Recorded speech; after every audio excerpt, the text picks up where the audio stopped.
எல்லாருக்கும் வணக்கம். நாம் இன்னைக்கு பார்க்க போகிறது தூதுவளை குழம்பு தான் பார்க்க போகிறோம்.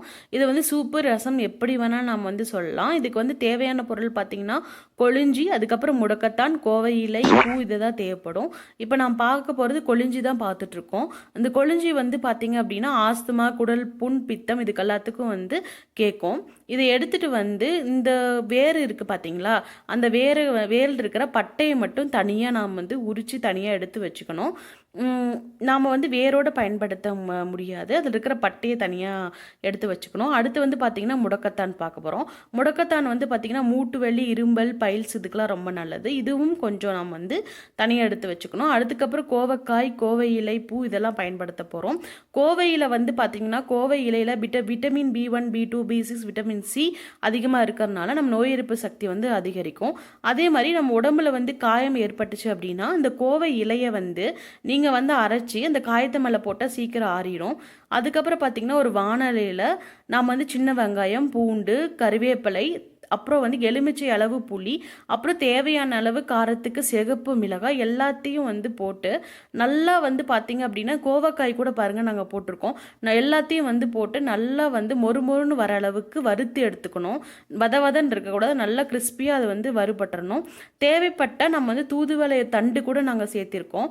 இப்போ தண்டு சேர்த்திங்க அப்படின்னா கொஞ்சம் வந்து குழம்பு வந்து நரன்னு வரும், கொஞ்சம் வந்து சக்கையாக இருக்கும்.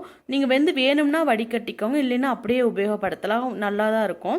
அதுக்கப்புறம் பார்த்தீங்கன்னா இதில் முக்கியமான பொருள் வந்து சுண்டு வரல் செலவு அப்படின்னு வந்து சொல்லுவாங்க. நாட்டு மருந்து கடையில் கிடைக்கும். அதை நம்ம வாங்கிட்டு வந்து பொடி பண்ணி வச்சுக்கோங்க. அதை இந்த பொடியை வந்து சேர்த்தாதான் நம்மளுக்கு வந்து சுவை வந்து ரொம்ப அதிகமாக நல்லா இருக்கும்.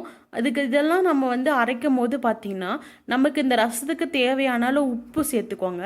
கல்லுப்பு வந்து சேர்த்து நல்லா வந்து அரைச்சி எடுத்துக்கணும்.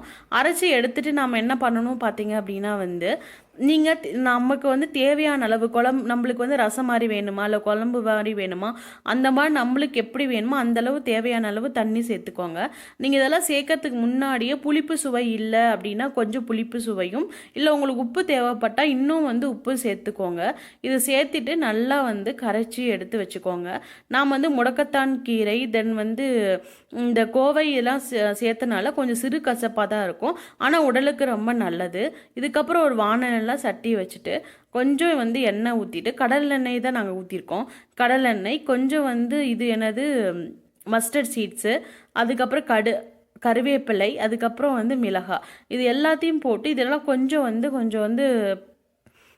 வந்து எண்ணெயில் வந்து பொரியணும். பொரிஞ்ச உடனே வந்து நம்ம எடுத்து வச்சுருக்க அந்த தண்ணி எடுத்து ஊற்றிடலாம்.